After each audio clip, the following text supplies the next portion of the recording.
क्या बिहार की सम्राट सरकार ने एक ही झटके में राज्य की पूरी स्वास्थ्य व्यवस्था, न्याय प्रणाली और युवा भविष्य का नक्शा बदल कर रख दिया है। जिस सरकारी अस्पताल के दरवाजे पर आम इंसान सिर्फ इस उम्मीद में जाता था कि मुफ्त इलाज मिलेगा, अब क्या वही सरकारी मेडिकल कॉलेज किसी प्राइवेट कंपनी के इशारे पर चलेंगे? क्या बिहार के 16 बड़े सरकारी मेडिकल कॉलेजों को पब्लिक प्राइवेट पार्टनरशिप यानी PPP मॉडल पर देना किसी एक बहुत बड़े सुधार का संकेत है, या फिर इस सरकार की एक ऐसी मजबूरी है जिसने कई नए सवाल खड़े कर दिए हैं? और सिर्फ इतना ही नहीं, अचानक ऐसा क्या हुआ कि राज्य में 22 नई विशेष अदालतें खोलने का फरमान तक जारी करना पड़ा?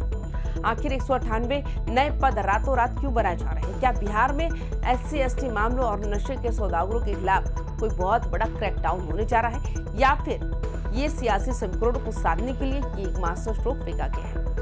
राजगीर की वादियों से लेकर मुंगेर के पानी के नल तक और किशोर गृहों के अंदर होम गार्डों की तैनाती से लेकर हर घर तिरंगा फहराने तक कैबिनेट के एक बंद कमरे की बैठक में ऐसा कौन सा ब्लूप्रिंट तैयार हुआ जिसने पूरे बिहार में हलचल मचा दी? नमस्कार, आप देख रहे हैं वाइबिन बिहार झारखंड। मैं हूं आपके साथ मुदिता त्रिपाठी। बिहार कैबिनेट ने बहुत बड़ा और ऐतिहासिक फैसला लेते हुए राज्य के 16 सरकारी मेडिकल कॉलेजों को PP यानी पब्लिक प्राइवेट पार्टनरशिप मॉडल पर चलाने की मंजूरी दे दी और इसके लिए बाकायदा दुनिया की मशहूर कंसल्टेंसी फर्म PwC को ट्रांजैक्शनल एडवाइजर बनाया गया। ये फैसला सरकार का एक बहुत बड़ा दाव है।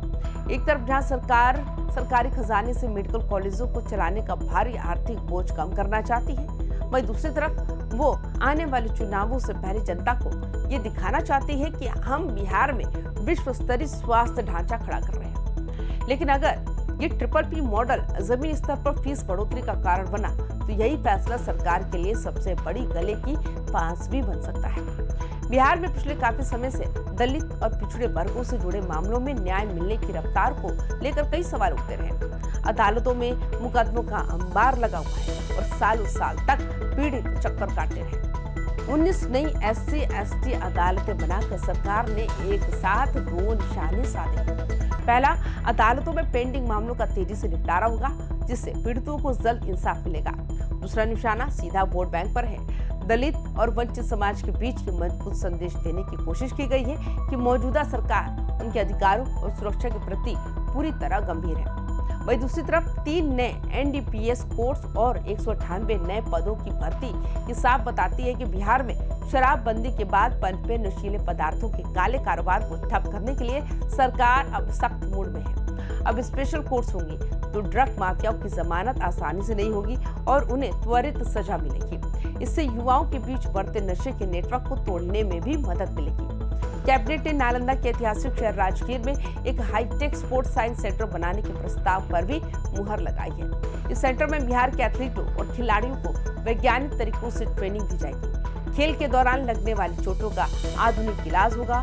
न्यूट्रिशन यानी खान पान की सलाह और सबसे अहम स्पोर्ट्स साइकोलॉजिस्ट के जरिए खिलाड़ियों का मानसिक मनोबल बढ़ाया जाएगा। राजगीर को एक इंटरनेशनल स्पोर्ट्स हब के रूप में विकसित किया जा रहा है। सरकार ये भली बात जानती है कि बिहार का युवा प्रतिभा के मामले में किसी से पीछे नहीं है, लेकिन सही वैज्ञानिक गाइडेंस और इंफ्रास्ट्रक्चर न मिलने की वजह से वे राष्ट्रीय और अंतर्राष्ट्रीय मंचों पर पीछे रह जाते थे। राजगीर में स्पोर्ट्स साइंस सेंटर बनने से न सिर्फ बिहार के खिलाड़ियों को ओलंपिक और एशियाई खेलों के स्तर की तैयारी करने का मौका मिलेगा, बल्कि इससे राज्य के युवाओं में एक नया भरोसा भी पैदा होगा।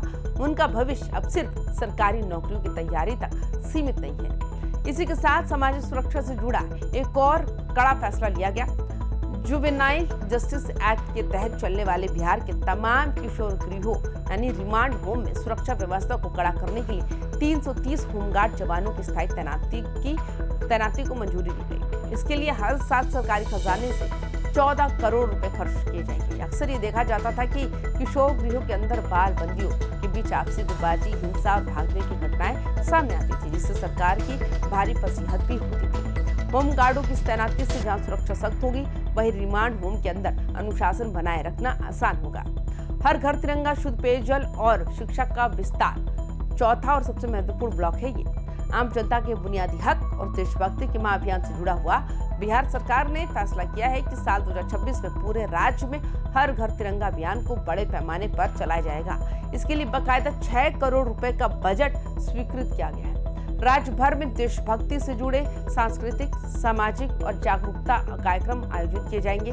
राजनीतिक गलियारों में इसे जनता के बीच राष्ट्रवाद की भावनाओं को और गहरा करने और सामाजिक एकजुटता बनाए रखने के लिए बड़े मास्टर स्ट्रोक के रूप में देखा जा रहा है। इसके अलावा आम लोगों की रोजमर्रा की जिंदगी से जुड़ी सबसे बड़ी समस्या है, यानी पीने का साफ पानी। उसके लिए भी कैबिनेट का पिटारा खुला है। अमृत 2.0 योजना के तहत बहुत बड़ी पेयजल परियोजनाओं को हरी झंडी दी गई है। जमालपुर शहर में साफ पानी पहुंचाने के लिए 102.22 करोड़ रुपए और मुंगेर शहरी की जल आपूर्ति योजना के लिए 177.72 करोड़ रुपए की भारी भरकम राशि मंजूर की गई। मुंगेर और जमालपुर के इलाके सालों से पीने के पानी की किल्लत और अशुद्ध पानी की समस्या से जूझ रहे थे। इस फैसले से लाखों परिवारों के घरों तक सीधे नल से शुद्ध जल पहुंचेगा, जो कि शहरी निकाय चुनावों और स्थानीय राजनीति के लिहाज से भी एक बहुत बड़ा कदम माना जा रहा है। वहीं शिक्षा के क्षेत्र में पूर्वी चंपारण के पीपर कोठी में एक नए केंद्रीय विद्यालय की स्थापना का रास्ता साफ कर दिया गया है। राज्य सरकार ने इसके लिए केंद्र सरकार को 30 साल की लंबी लीज पर जमीन मुफ्त उपलब्ध कराने का ऐतिहासिक फैसला किया है। इससे चंपारण और आसपास के ग्रामीण इलाकों के बच्चों को सीबीएसई पैटर्न पर सुस्ती और बेहतरीन केंद्रीय शिक्षा पाने का मौका मिलेगा। अगर आप इन सभी फैसलों का एक साथ विश्लेषण करेंगे तो आपको साफ समझ आएगा कि बिहार की सम्राट सरकार केवल रोजाना का कामकाज नहीं चला रही, बल्कि वो उसके बाद की बिहार के लिए एक बहुत ही स्ट्रॉन्ग सियासी और प्रशासनिक किला तैयार कर रही है। एक तरफ जहां विकास और इंफ्रास्ट्रक्चर के नाम पर PPP मॉडल और बड़ी पेयजल योजनाएं लाई जा रही हैं, वहीं दूसरी तरफ सामाजिक न्याय के नाम पर स्पेशल कोर्स और युवाओं के लिए स्पोर्ट्स सेंटर खड़े किए जा रहे हैं। सरकार ने हर वर्ग, चाहे वो मरीज हो, खिलाड़ी हो, दलित वंचित समाज हो, व्यापारी हो या आम नागरिक, हर किसी को इन 17 फैसलों के जरिए साधने का एक पूरा खाका तैयार कर लिया गया है। बिहार की राजनीति और प्रशासनिक गलियारों में आए इस भूचाल ने साबित कर दिया है कि सत्ता में बैठे रणनीतिकार एक साथ कई चालें चल रहे हैं। आपकी इस पूरे मामले पर क्या राय है? क्या सरकार के ये 17 फैसले बिहार के विकास को नई ऊंचाई पर ले जाएंगे या फिर इनके पीछे सिर्फ आने वाले चुनावों का सियासी घड़ी छिपा है? अपनी विभाग राय नीचे कमेंट बॉक्स में जरूर साझा करें और तमाम खबरों के लिए देखते रहिए वाई बिहार झारखंड। नमस्कार।